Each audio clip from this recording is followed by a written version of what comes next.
सतीश धवन एक भारतीय गणितज्ञ और एरोस्पेस इंजीनियर थे, जिन्हें व्यापक रूप से भारत में प्रयोगात्मक तरल गतिकी अनुसंधान का जनक माना जाता है। दोस्तों, आज हम इस वीडियो के माध्यम से महान वैज्ञानिक प्रोफेसर सतीश धवन के जीवन के जुड़ी कुछ अनछुए पहलुओं के बारे में जानने वाले हैं।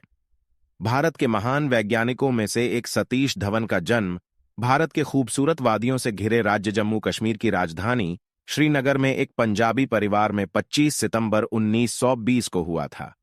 सतीश का बचपन लाहौर और कश्मीर में बिता।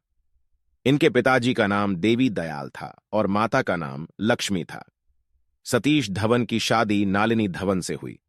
नालिनी धवन एक कोशिका विज्ञानी है।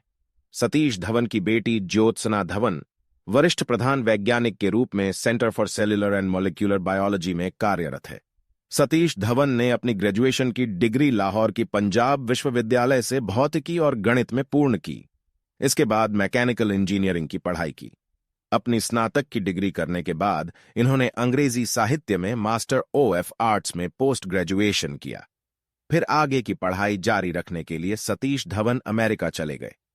वहां पर इन्होंने मिनेसोटा विश्वविद्यालय से 1947 में एरोनॉटिकल इंजीनियरिंग में MS की डिग्री हासिल की। इसके बाद कैलिफोर्निया इंस्टीट्यूट ऑफ टेक्नोलॉजी से एक एरोनॉटिकल इंजीनियरिंग की डिग्री प्राप्त की और अपने सलाहकार हंस W लिपमैन की देखरेख में 1951 में गणित और एरोस्पेस इंजीनियरिंग में डबल PhD की। सतीश धवन भारतीय विज्ञान संस्थान बैंगलोर में 1951 में वरिष्ठ वैज्ञानिक अधिकारी के रूप में रहे। इसके बाद इन्होंने इस संस्थान में 1955 में प्रोफेसर और वैमानिकी इंजीनियरिंग विभाग के प्रमुख का पद और 1962 से 1981 तक निर्देशक का पद भी संभाला। इसके साथ ही 1971 से 1972 में California institute of technology UNDOS में विजिटिंग प्रोफेसर के पद पर भी काम किया। फिर 1977 से 1979 तक भारतीय विज्ञान अकादमी में अध्यक्ष के रूप में अपनी भूमिका भी निभाई। सतीश धवन भारतीय अंतरिक्ष अनुसंधान संगठन इसरो में भारतीय अंतरिक्ष कार्यक्रम के जनक विक्रम साराभाई के बाद 1972 से 1984 तक अध्यक्ष रहे। 1984 से 1993 तक अध्यक्ष के तौर पर नेशनल एरोस्पेस लेबोरेटरीज बैंगलोर में अपना योगदान दिया। 1972 से 2002 तक भारतीय अंतरिक्ष आयोग के अध्यक्ष के रूप में रहे। सतीश धवन जी ने ग्रामीण शिक्षा, सुदूर संवेदन और उपग्रह संचार में अग्रणी प्रयोग किए। उनके प्रयासों से एक दूर संचार उपग्रह, इंडियन रिमोट सेंसिंग सैटेलाइट और पोलर सैटेलाइट लॉन्च व्हीकल जैसी परिचालन प्रणालियों का नेतृत्व हुआ, जिसने भारत को अंतरिक्ष की दौड़ वाले देशों की सूची में शामिल रखा।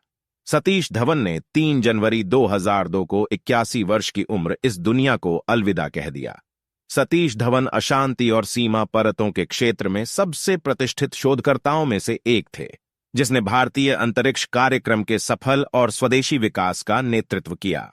सतीश धवन को मिले पुरस्कार की बात करें तो 1966 में पद्मश्री पुरस्कार, 1981 में भारत का दूसरा सर्वोच्च नागरिक सम्मान पद्म विभूषण, 1971 में भारत का तीसरा सर्वोच्च नागरिक सम्मान पद्म भूषण से सम्मानित किया गया।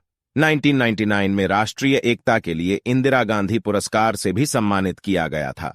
सतीश धवन के सम्मान में सतीश धवन के निधन के बाद चेन्नई से लगभग 100 किलोमीटर उत्तर में स्थित आंध्र प्रदेश के श्रीहरिकोटा में उपग्रह प्रक्षेपण केंद्र का नाम बदलकर सतीश धवन अंतरिक्ष केंद्र कर दिया गया। Indian institute of technology Ropar में मैकेनिकल इंजीनियरिंग बिल्डिंग का विभाग भी उनके नाम पर सतीश धवन ब्लॉक IIT रोपर के रूप में रखा गया है।